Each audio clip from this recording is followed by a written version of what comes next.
Hello my beautiful viewers, welcome back to my YouTube channel. ಸುಮಾರು ದಿನ ಆದಮೇಲೆ ಮತ್ತೆ ವ್ಲಾಗ್ನ ಅಪ್ಲೋಡ್ ಮಾಡ್ತಾ ಇದ್ದೀನಿ. ಇವತ್ತು ಸಾಯಂಕಾಲದಿಂದ ವ್ಲಾಗ್ನ ಶುರು ಮಾಡ್ತಾ ಇದ್ದೀನಿ. ಇನ್ನು ತುಂಬ ದಿನ ಆಗಿತ್ತು ತಲೆಗೆ ಮೆಹಂದಿನ ಹಾಕಿರಲಿಲ್ಲ. ಸೊ ಹಂಗಾಗಿ ನಾಳೆ ಮೆಹಂದಿನ ಹಾಕಬೇಕು ಅಂತ ಹೇಳಿ ಇವತ್ತು ಮೆಹಂದಿ ಪೌಡರ್ನ ಕಲಸಿ ಇಡ್ತಾ ಇದ್ದೀನಿ.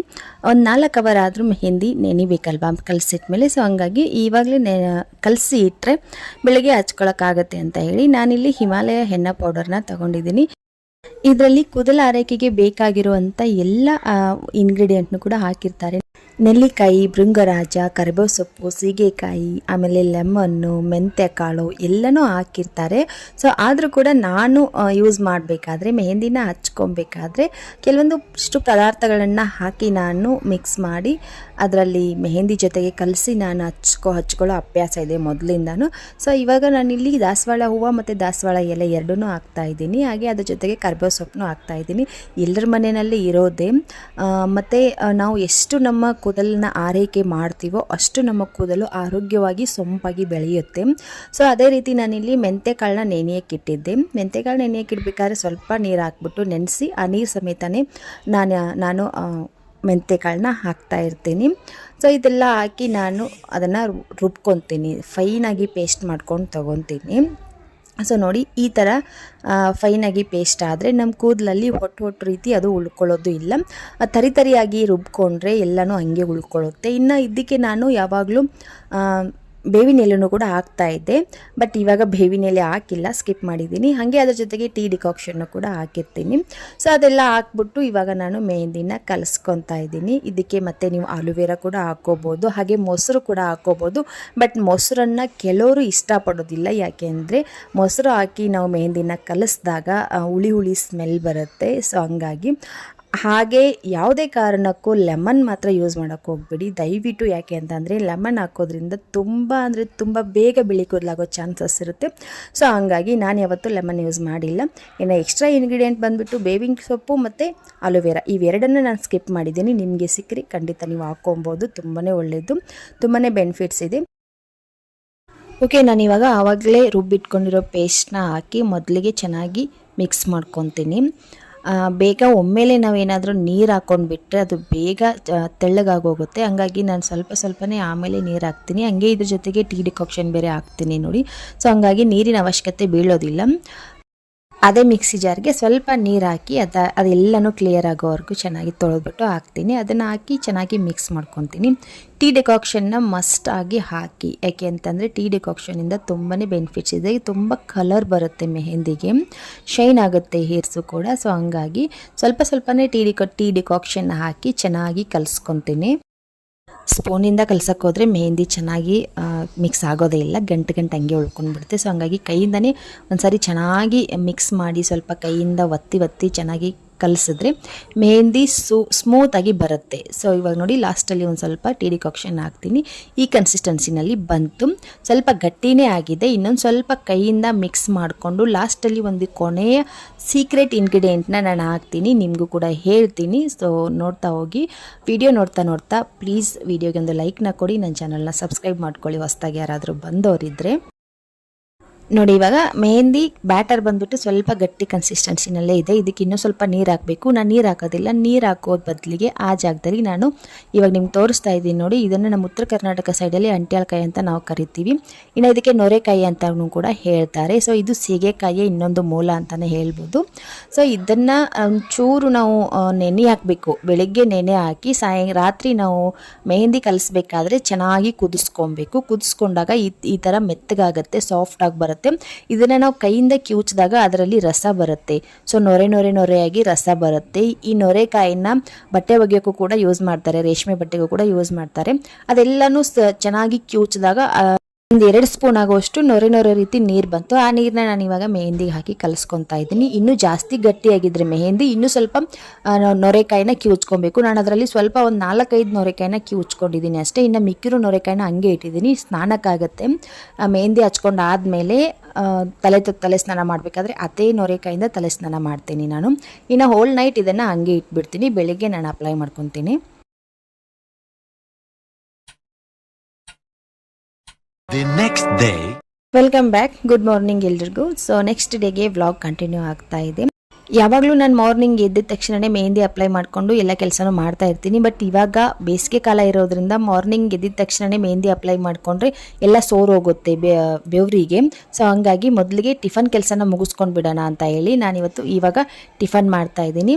ಇನ್ನು ಇವತ್ತಿನ ಟಿಫನ್ ಬಂದುಬಿಟ್ಟು ರಾಗಿ ದೋಸೆನ ಮಾಡ್ತಾ ಇದ್ದೀನಿ. ಸೊ ರಾಗಿ ದೋಸೆ ಮಾಡೋದಕ್ಕೆ ನಾನಿಲ್ಲಿ 1 ಬೌಲ್ ಆಗೋವಷ್ಟು ರಾಗಿ ಹಿಟ್ಟು, ಒಂದು ಅರ್ಧ ಬೌಲ್ ಆಗೋವಷ್ಟು ಗೋಧಿ ಹಿಟ್ಟು, ಈರುಳ್ಳಿ, ಟೊಮೆಟೊ, ಆಮೇಲೆ ಹಸಿರು ಮೆಣಸಿನ್ಕಾಯಿ ಪೇಸ್ಟು, ಸ್ವಲ್ಪ ಮೊಸರು, ಹಾಗೆ ರುಚಿಗೆ ತಕ್ಕಷ್ಟು ಉಪ್ಪು ಹಾಕಿ ಸ್ವಲ್ಪನೇ ನೀರು ಹಾಕಿ ಕನ್ಸಿಸ್ಟೆನ್ಸಿ ನೋಡಿಕೊಂಡು ನಮ್ಮ ರಾಗಿ ದೋಸೆ ಅಂದರೆ ದೋಸೆ ಬ್ಯಾಟರ್ ಅದಕ್ಕೆ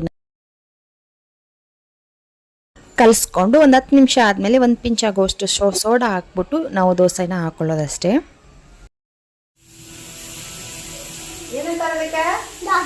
ಯಾವ ದೋಸೆ ಅಂತಾರೆ? ರಾಗಿ ದೋಸೆ.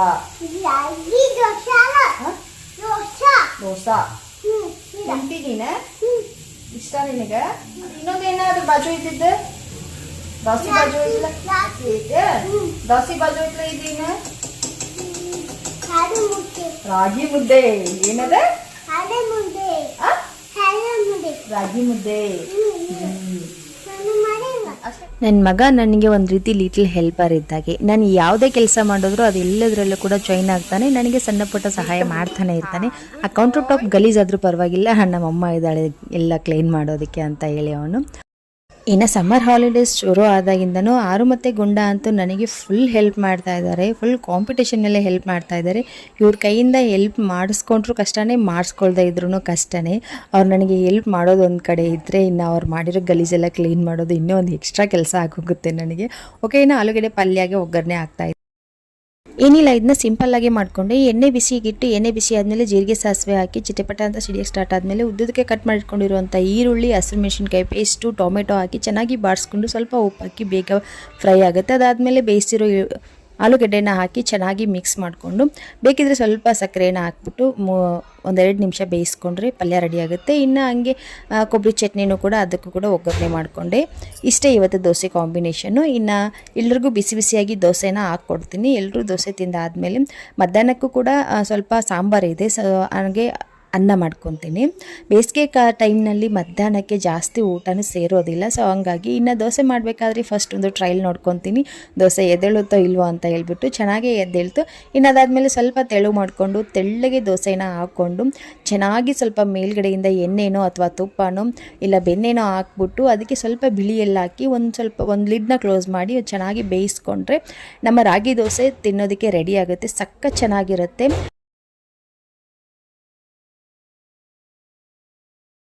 ಇದಕ್ಕೇನೆ ಸ್ವಲ್ಪ ಸಣ್ಣದಾಗಿ ಈರುಳ್ಳಿನ ಕಟ್ ಮಾಡಿ, ಟೊಮೆಟೊನ ಕಟ್ ಮಾಡಿ, ಹಸಿರು ಮೆಣಸಿನ್ಕಾಯಿನ ಹಾಕಿದರೆ ರಾಗಿ ಉತ್ತಪ್ಪ ಆಗುತ್ತೆ. ಇಷ್ಟೇ ಸಖತ್ ಚೆನ್ನಾಗಿ, ಸಖತ್ ಸಾಫ್ಟಾಗಿ, ಮಕ್ಳಿಗಂತೂ ತುಂಬಾ ಇಷ್ಟ ಆಗುತ್ತೆ. ಇದನ್ನೆಲ್ಲ ಮಕ್ಕಳು ಲಂಚ್ ಬಾಕ್ಸ್ಗೂ ಕೂಡ ಹಾಕ್ಬೋದು, ಹಾಗೆ ಮಧ್ಯಾಹ್ನಕ್ಕೂ ಆಗ್ಬೋದು, ಸಾಯಂಕಾಲ ಆಗ್ಬೋದು, ಬೆಳಿಗ್ಗೆ ಆಗ್ಬೋದು, ಯಾವಾಗ ತಿಂದರೂ ಕೂಡ ಸಖತ್ ಚೆನ್ನಾಗಿರುತ್ತೆ ಈ ರಾಗಿ ದೋಸೆ. ಇನ್ನು ಈ ರೆಸಿಪಿ ಅಂತೂ ಮಾಡೋಕ್ಕೂ ತುಂಬಾ ಈಸಿ, ಹಾಗೆ ಟೇಸ್ಟ್ ಅಂತೂ ನೆಕ್ಸ್ಟ್ ಲೆವೆಲು, ತುಂಬ ಚೆನ್ನಾಗಿರುತ್ತೆ. ಸೊ ಖಂಡಿತ ನೀವು ಮನೆಯಲ್ಲಿ ಒಂದ್ಸರಿ ಟ್ರೈ ಮಾಡಿ ನೋಡಿ, ನಿಮ್ಮ ಮನೆಯಲ್ಲಿ ಎಲ್ಲರೂ ಕೂಡ ಇಷ್ಟಪಡ್ತಾರೆ. ಇನ್ನು ಮನೇಲಿ ಎಲ್ರಿಗೂ ಟಿಫನ್ ಕೊಟ್ಟು ಹಾಗೆ ನಾನು ಕೂಡ ಟಿಫನ್ ಮುಗಿಸ್ಕೊಂಡೆ. ಇನ್ನು ಸ್ವಲ್ಪ ಮೆಹಂದಿ ಅಪ್ಲೈ ಮಾಡ್ಕೊಂಡ್ಬಿಟ್ರೆ ಇಡೀ ದಿನ ಆರಾಮಾಗಿ ಒಣಗುತ್ತೆ ಅಂತ ಹೇಳ್ಬಿಟ್ಟು ಇವಾಗ ಮೆಹಂದಿನ ತಲೆಗೆ ಅಪ್ಲೈ ಮಾಡ್ಕೊತಾ ಇದ್ದೀನಿ. ನೀವು ನೋಡ್ತಾ ಇದ್ದೀರಾ ಬೆಳಗ್ಗೆ ಯಾವ ಥರ ಆಗಿದೆ ಮೆಹಂದಿ ಅಂತ ಹೇಳ್ಬಿಟ್ಟು. ಯಾವಾಗಲೂ ನಾವು ತಲೆಗೆ ಮೆಹಂದಿನ ಅಪ್ಲೈ ಮಾಡ್ಕೊಬೇಕಾದ್ರೆ ಒಂದು ಸಾರಿ ನಾವು ಬಾಚಣಿಗೆಯಿಂದ ತಲೆ ಎಲ್ಲನೂ ನೀಟಾಗಿ ಬಾಚಿಕೊಂಡು ನಾವು ತಲೆಗೆ ಮೆಹಂದಿನ ಅಪ್ಲೈ ಮಾಡಿಕೊಂಡ್ರೆ ಕೂದಲು ಸುಕ್ಕಾಗೋದಿಲ್ಲ. ಸೊ ಹಾಗಾಗಿ ಹಾಗೆ ಈ ಥರ ಮೆಹಂದಿ ಅಪ್ಲೈ ಮಾಡ್ಕೊಳ್ಳೋದಕ್ಕೆ ಸಾಕಷ್ಟು ಜನ ಮತ್ತೊಬ್ಬರು ಹೆಲ್ಪ್ನ ತಗೋತಾ ಇರ್ತಾರೆ.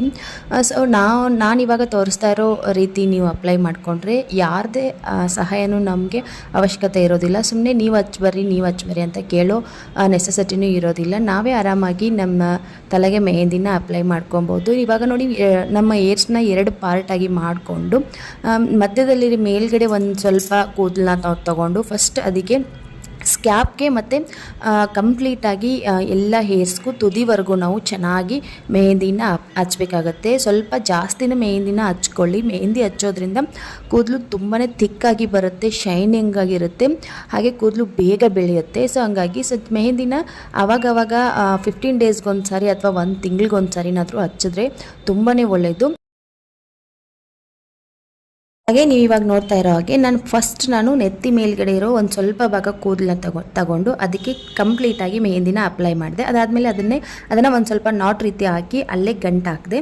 ಅದಾದಮೇಲೆ ಇನ್ನು ನೆಕ್ಸ್ಟ್ ನಾವು 2 ಪಾರ್ಟ್ ಏನು ಮಾಡ್ಕೊಂಡಿರ್ತೀನಿ ನೋಡಿ. ಸೊ ಅದರಲ್ಲೇ ಒಂದು ಸಾರಿ ಈ ಕಡೆ ಪಾರ್ಟು, ಒಂದು ಸಾರಿ ಲೆಫ್ಟ್, ಒಂದು ಸಾರಿ ರೈಟ್ ಕಡೆ ಪಾರ್ಟ್ನ ತಗೊಂಡು ಸ್ವಲ್ಪನೇ ಕೂದಲನ್ನ ಹಿಡಿದು ಅದಕ್ಕೆ ಚೆನ್ನಾಗಿ ನಾವು ಎಲ್ಲ ಕಡೆಯೂ ಚೆನ್ನಾಗಿ ಅಪ್ಲೈ ಆಗೋ ರೀತಿ ನಾವು ಮೆಹಂದಿನ ಹಚ್ಕೊಬೇಕಾಗತ್ತೆ. ಈ ಥರ ಮಾಡೋದ್ರಿಂದ ಯಾರದೇ ಸಹಾಯನೂ ಬೇಕಾಗಿಲ್ಲ ಮತ್ತು ಬೇಗನೂ ನಾವು ಮೆಹಂದಿನ ಹಾಕ್ಕೊಬೋದು. ಹಾಗೆ ನಮಗೆ ಕೂದಲೆಲ್ಲ ಕೆಳಗಡೆ ಬೀಳೋದಿಲ್ಲ, ಡ್ರೆಸ್ ಎಲ್ಲ ಗಲೀಜಾಗೋದಿಲ್ಲ.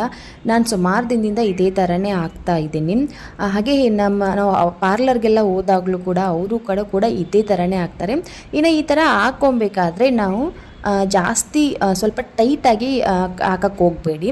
ಸ್ವಲ್ಪ ಮೆಹಂದಿ ಹಚ್ಚಿನೇ ಅದನ್ನು ಅಲ್ಲೇ ಒಂದು ರೀತಿ ಸ್ಟಿಕ್ ಆಗೋ ರೀತಿ ಏರ್ಸ್ನ ಬಿಡಿ. ಸ್ವಲ್ಪ ಗಾಳಿ ಆಡೋ ರೀತಿ ಇರಲಿ. ತೀರಾ ನಾವು ಟೈಟಾಗಿ ಹಾಕ್ಕೊಂಡ್ರೆ ಗಾಳಿ ಆಡೋದಿಲ್ಲ, ಒಳಗಡೆ ಮೆಹಂದಿನೂ ಕೂಡ ಆರ್ಕೊಳ್ಳೋದಿಲ್ಲ.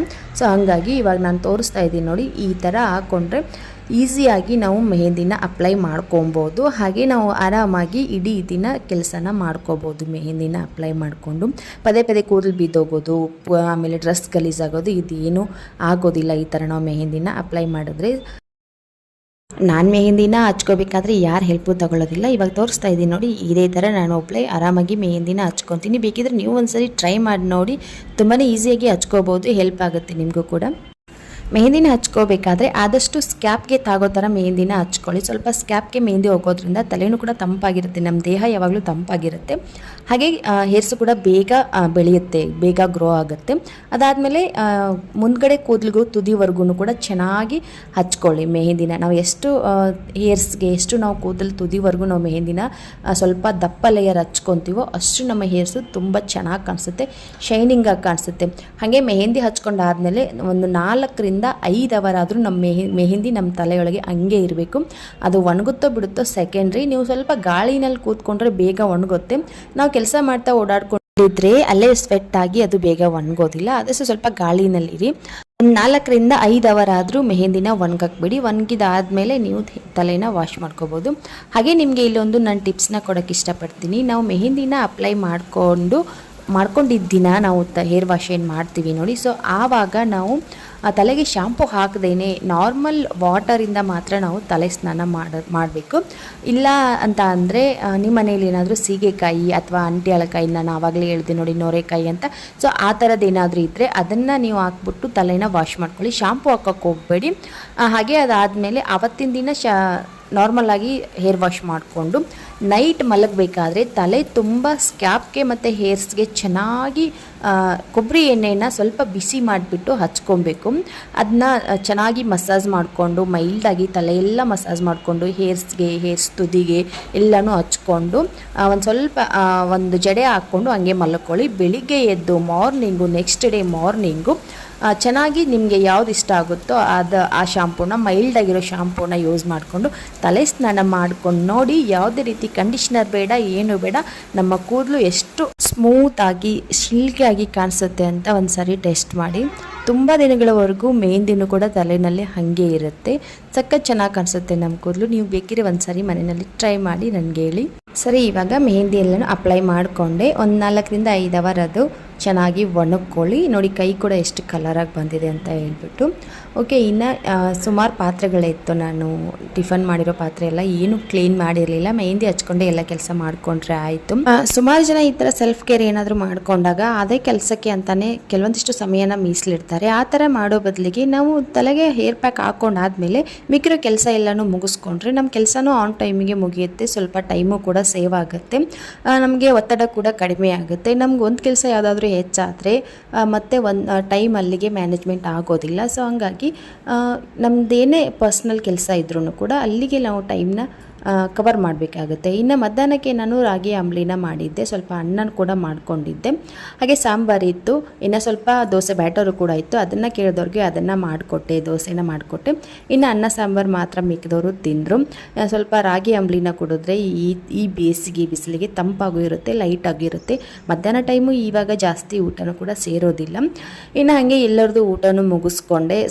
ಹಾಗೆ ಸ್ವಲ್ಪ ಸಮಯ ನನ್ನ ಫ್ಯಾಮಿಲಿ ಜೊತೆ ಟೈಮ್ನ ಸ್ಪೆಂಡ್ ಮಾಡಿ ನೋಡಿ ಇವಾಗ ಎಲ್ಲ ಮೆಹಂದಿನೂ ಕೂಡ ಕಂಪ್ಲೀಟಾಗಿ ಆರ್ಕೊಂಡಿದೆ. ನಾನು ಇವಾಗ ಇಲ್ಲಿ ಅಂಟೆಳ್ಕಾಯಿನ ಬಳಸ್ಕೊಂಡು ನನ್ನ ಹೇರ್ನ ನಾನು ವಾಶ್ ಮಾಡ್ಕೊತೀನಿ. ಆವಾಗಲೇ ನಾನು ನಿಮಗೆ ಹೇಳಿದ್ದೆ ನೋಡಿ, ಈ ಅಂಟೆಳ್ಕಾಯಿ ಅನ್ನೋದು ನಮ್ಮ ಕೂದಲಿಗೆ ತುಂಬಾ ಒಳ್ಳೆಯದು. ಸೊ ಅದನ್ನು ಇವಾಗ ಚೆನ್ನಾಗಿ ಕೈಯಿಂದ ಕಿವುಚ್ತಾ ಇದ್ದೀನಿ. ಇವಾಗ ಒಂದು ರೌಂಡ್ ಅದನ್ನು ಕುದಿಸಿ ಆರಿಸಿ ಇಟ್ಟಿದ್ದೆ. ಅದನ್ನು ಚೆನ್ನಾಗಿ ಕೈಯಿಂದ ಕಿವುಚ್ಕೊಂಡು ಅದರಲ್ಲಿರೋ ಎಲ್ಲ ಬೀಜ ಮತ್ತು ಸಿಪ್ಪೆ ಎಲ್ಲನೂ ಬೇರೆ ಮಾಡಿಬಿಟ್ಟು ನೀರು ಮಾತ್ರ ಯೂಸ್ ಮಾಡಿ ನಾವು ತಲೆ ಸ್ನಾನ ಮಾಡ್ಕೊಬೇಕಾಗುತ್ತೆ. ಹಾಗೆ ತಲೆಗೆ ಏರ್ ಪ್ಯಾಕ್ ಇದ್ದಾಗಲೇ ನಾನು ಬಟ್ಟೆನೂ ಕೂಡ ಎಲ್ಲರದು ವಾಶ್ ಮಾಡಿಬಿಟ್ಟೆ. ಇನ್ನು ನನ್ನ ಬಟ್ಟೆ ಮಾತ್ರ ಇರೋದು, ಅದನ್ನು ನಾಳೆಗೆ ಒಗ್ದಾಕ್ತೀನಿ. ನೀವು ನೋಡ್ತಾ ಇರ್ಬೋದು ಈ ನೊರೆಕಾಯಲ್ಲಿ ಎಷ್ಟೊಂದು ನೊರೆ ಬರ್ತಾ ಇದೆ ಅಂತ ಹೇಳ್ಬಿಟ್ಟು. ಇದು ಕೂಡ ಒಂದು ರೀತಿ ಶಾಂಪೂ ಇದ್ದಾಗೆ, ಒಂದು ರೀತಿ ಆಯುರ್ವೇದಿಕ್ ಶಾಂಪೂ ಅಂತಲೇ ಹೇಳ್ಬೋದು. ಈ ನೊರೆಕಾಯಿನ ಬಳಸ್ಬಿಟ್ಟು ಶಾಂಪೂನು ಕೂಡ ಮಾಡಿರ್ತಾರೆ, ಎಲ್ರಿಗೂ ಗೊತ್ತಿರುತ್ತೆ. ಸೊ ನೋಡಿ ಈ ಥರ ಚೆನ್ನಾಗಿ ಕೈಯಿಂದ ಕಿವುಚ್ಬಿಟ್ಟು ಈ ಬಂದಿರೋವಂಥ ಎಲ್ಲ ಕಸ ಕಡ್ಡಿ ಏನದು ಬೀಜ ಮತ್ತು ಸಿಪ್ಪೆ ಇರುತ್ತೆ ನೋಡಿ, ಅದೆಲ್ಲನೂ ಬೇರೆ ಮಾಡಿ ನಿಮಗೆ ಬೇಕಿದ್ರೆ ಸೋಸಿ ತಗೋಬೋದು. ಒಂದು ಸ್ಟ್ರೈನರ್ಗೆ ಹಾಕಿ ಸೋಸ್ಬಿಟ್ಟು ತಗೋಬೋದು. ಇಲ್ಲಿ ನಿಮಗೆ ತೋರಿಸ್ತಾ ಇದ್ದೀನಿ ನೋಡಿ, ಈ ಥರ ಬೀಜ ಇರುತ್ತೆ ಅಂಟೆಳ್ಕಾಯಲ್ಲಿ, ಅಂದರೆ ನೊರೆಕಾಯಲ್ಲಿ ಈ ಬೀಜ ಮತ್ತು ಸಿಪ್ಪೆ ಎಲ್ಲನೂ ಬೇರ್ಪಡಿಸಿ ನಾವು ಅದನ್ನು ಯೂಸ್ ಮಾಡ್ಕೊಬೇಕಾಗುತ್ತೆ. ನನ್ನ ಮಗಳಿಗೂ ಕೂಡ ನಾನು ಇದನ್ನೇ ಹಾಕಿರ್ತೀನಿ ತಲೆ ಸ್ನಾನ ಮಾಡಿಸ್ಬೇಕಾದ್ರೆ. ನಮ್ಮ ಕೂದಲು ಎಷ್ಟು ಉದ್ದವಾಗಿದೆ, ಎಷ್ಟು ದಟ್ಟವಾಗಿದೆ ಅನ್ನೋದಕ್ಕಿಂತ ನಮ್ಮ ಕೂದಲು ಎಷ್ಟು ಆರೋಗ್ಯಕರವಾಗಿದೆ ಅನ್ನೋದು ಮುಖ್ಯ ಆಗುತ್ತೆ. ಸರಿ, ಇವಾಗ ಹೇರ್ ವಾಶ್ ಮಾಡಿಕೊಂಡು ಮನೆಯೆಲ್ಲ ಕ್ಲೀನ್ ಮಾಡಿ ಸ್ವಲ್ಪ ನೆಲ ಎಲ್ಲ ಒರೆಸ್ಕೊಂಡು ಇವಾಗ ದೇವ್ರಿಗೆ ದೀಪನ ಹಚ್ತಾ ಇದ್ದೀನಿ. ಬೆಳಿಗ್ಗೆಯಿಂದ ಬರೀ ಇದೇ ಕೆಲಸ ಆಗೋಗಿತ್ತು. ನಾನು ನೆಲನೂ ಕೂಡ ಒರೆಸಿರಲಿಲ್ಲ. ಬೆಳಗ್ಗೆ ನನ್ನ ಹಸ್ಬೆಂಡ್ ಪೂಜೆ ಮಾಡಿದರು. ಇನ್ನು ಸಾಯಂಕಾಲ ಆಯಿತು ನನ್ನ ತಲೆ ಸ್ನಾನ ಮಾಡೋದು ಎಲ್ಲ ಕೆಲಸ, ಪಾತ್ರೆ ತೊಳೆಯೋದು ಮತ್ತು ಊಟ ಮಾಡಿರೋ ಪಾತ್ರೆ ಎಲ್ಲನೂ ಇತ್ತು. ಸೊ ಅದೆಲ್ಲ ಕೆಲಸ ಆಗೋ ಅಷ್ಟರಲ್ಲಿ ಸಾಯಂಕಾಲನೇ ಆಗೋಯ್ತು. ಇನ್ನು ನಾನು ದೇವ್ರ ಮುಂದೆ ದೀಪ ಹಚ್ಚಿ ನಮಸ್ಕಾರ ಮಾಡ್ತೀನಿ.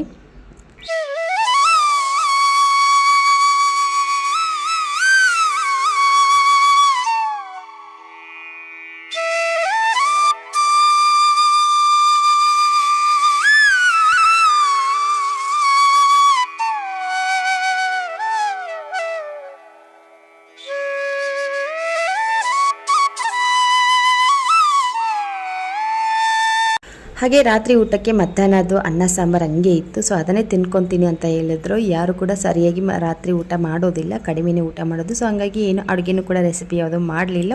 ಇನ್ನು ನಿಮಗೆ ಲಾಸ್ಟಲ್ಲಿ ತೋರಿಸ್ಬಿಡೋಣ ಯಾವ ಥರ ಆಗಿದೆ ಅಂತ ಹೇಳ್ಬಿಟ್ಟು ತೋರಿಸ್ತಾ ಇದ್ದೀನಿ. ಇದು ಮಲ್ಗೋ ಟೈಮ್ನಲ್ಲಿ ನಾನು ಕೊಬ್ಬರಿ ಎಣ್ಣೆನ ಅಪ್ಲೈ ಮಾಡ್ಕೊತಾ ಇರ್ತೀನಿ ತಲೆಗೆ. ಸೊ ನಾನಿಲ್ಲಿ ಪ್ಯಾರಾಚೂಟ್ ಕೊಬ್ಬರಿ ಎಣ್ಣೆನ ಯೂಸ್ ಮಾಡ್ತಾ ಇದ್ದೀನಿ. ನಿಮಗೆ ಇದೇ ಬ್ರ್ಯಾಂಡು ಅಂತ ನಾನು ಹೇಳೋದಿಲ್ಲ, ಒಟ್ಟಿನಲ್ಲಿ ಕೊಬ್ಬರಿ ಎಣ್ಣೆನ ಅಪ್ಲೈ ಮಾಡಿ. ಇಲ್ಲ ನೀವು ರೆಗ್ಯುಲರ್ ಆಗಿ ಯಾವ ಆಯಿಲ್ನ ಯೂಸ್ ಮಾಡ್ತಾ ಇರ್ತೀರಿ ನೋಡಿ, ಸೊ ಆ ಆಯಿಲ್ನು ಕೂಡ ನೀವು ಯೂಸ್ ಮಾಡ್ಬೋದು, ಅಪ್ಲೈ ಮಾಡ್ಕೋಬೋದು ತಲೆಗೆ. ನೀವು ತಲೆಗೆ ಎಣ್ಣೆನ ಹಚ್ಚಬೇಕಾದ್ರೆ ಚೆನ್ನಾಗಿ ಸ್ಮೂತಾಗಿ ತಲೆ ಸ್ಕ್ಯಾಪ್ಗೆ ಫಸ್ಟ್ ಎಣ್ಣೆನ ಹಾಕಿ ಚೆನ್ನಾಗಿ ಮಸಾಜ್ನ ಮಾಡ್ಕೊಳ್ಳಿ.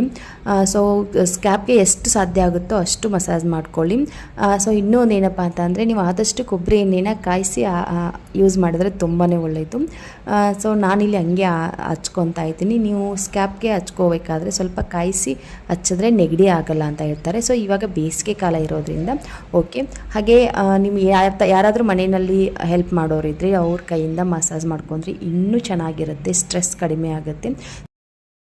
ಸೊ ಇವಾಗ ನೋಡಿ ನನ್ನ ಮಗಳು ಯಾವ ಥರ ಮಾಡ್ತಾ ಇದ್ದಾಳೆ. ಸೊ ಈ ಥರ ನಿಮ್ಮ ಮನೆಯಲ್ಲೂ ಪುಟಾಣಿ ಕೈಗಳಿದ್ರೆ ಆ ಕೈಗಳಿಂದ ಈ ಥರ ತಲೆಗೆ ಎಣ್ಣೆ ಹಚ್ಚಿ ಆ ಪುಟ್ ಕೈಗಳಿಂದ ಮಸಾಜ್ ಮಾಡಿಸ್ಕೊಳ್ಳಿ. ನಿಮಗೂ ಕೂಡ ಸ್ಟ್ರೆಸ್ ಕಡಿಮೆ ಆಗುತ್ತೆ, ನಿಮ್ಮ ನೋವುಗಳು ಕಡಿಮೆ ಆಗುತ್ತೆ, ನಿಮಗಾಗಿರೋ ಇಡೀ ದಿನದ ದಣಿವು ಕೂಡ ಕಡಿಮೆ ಆಗುತ್ತೆ, ಸುಸ್ತು ಕೂಡ ಕಡಿಮೆ ಆಗುತ್ತೆ. ಒಟ್ಟಿನಲ್ಲಿ ನಿಮಗೆ ಒಂದು ರೀತಿ ಪ್ರೀತಿ ತುಂಬಿರೋ ಮನಸ್ಸಿಂದ ನೀವು ಆರಾಮಾಗಿ ನಿದ್ದೆ ಮಾಡ್ತೀರಾ. ಓಕೆ. ಸೊ ನೋಡಿ ಈ ಥರ ಮಸಾಜ್ ಮಾಡಿಸ್ಕೊಳ್ಳಿ ಹಾಕೋಬೋದು. ಆದರೆ ನೆನಪಿರಲಿ, ಎಣ್ಣೆ ಸ್ವಲ್ಪ ಜಾಸ್ತಿನೇ ಹಾಕಿ ತಲೆಗೆ ಆಮೇಲೆ ಹೇರ್ಸ್ಗೆ ತುದಿಗೆ ಎಲ್ಲನೂ ಚೆನ್ನಾಗಿ ಅಪ್ಲೈ ಮಾಡಿಕೊಂಡು ಒಂದು ರೀತಿ ಜಡೆ ಹಾಕ್ಕೊಳ್ಳಿ. ಜಡೆ ಲೂಸ್ ಆಗಿರಲಿ, ಸ್ವಲ್ಪ ಗಾಳಿ ಆಡಲಿ, ಸ್ಕ್ಯಾಪ್ಗೆಲ್ಲ ಗಾಳಿ ಹೋಗಲಿ ಅಂತ ಹೇಳಿ. ಇನ್ನು ಓಕೆ, ಇವತ್ತಿನ ವ್ಲಾಗ್ನ ಇಲ್ಲಿಗೆ ಎಂಡ್ ಮಾಡ್ತಾ ಇದ್ದೀನಿ. ಹೋಪ್ ನಿಮಗೆ ವ್ಲಾಗ್ ಇಷ್ಟ ಆಗಿರುತ್ತೆ. ಇಷ್ಟ ಆದರೆ ದಯವಿಟ್ಟು ವಿಡಿಯೋಗೊಂದು ಲೈಕ್ನ ಕೊಡಿ. ನಿಮ್ಮ ಅನಿಸಿಕೆಗಳನ್ನು ನನಗೆ ಕೆಳಗಡೆ ಕಾಮೆಂಟ್ ಬಾಕ್ಸಲ್ಲಿ ತಿಳಿಸಿ. ಏನಾದರೂ ಕ್ವೆಶನ್ ಇದ್ದರೂ ಕೂಡ ತಿಳಿಸಿ. ಮತ್ತೆ ಸಿಗ್ತೀನಿ ನೆಕ್ಸ್ಟ್ ವ್ಲಾಗಲ್ಲಿ. ಬಾಯ್. ಸಬ್ಸ್ಕ್ರೈಬ್ ಮಾಡ್ಕೊಳ್ಳೋದು ಮಾತ್ರ ಮರಿಬೇಡಿ. ಬಾಯ್.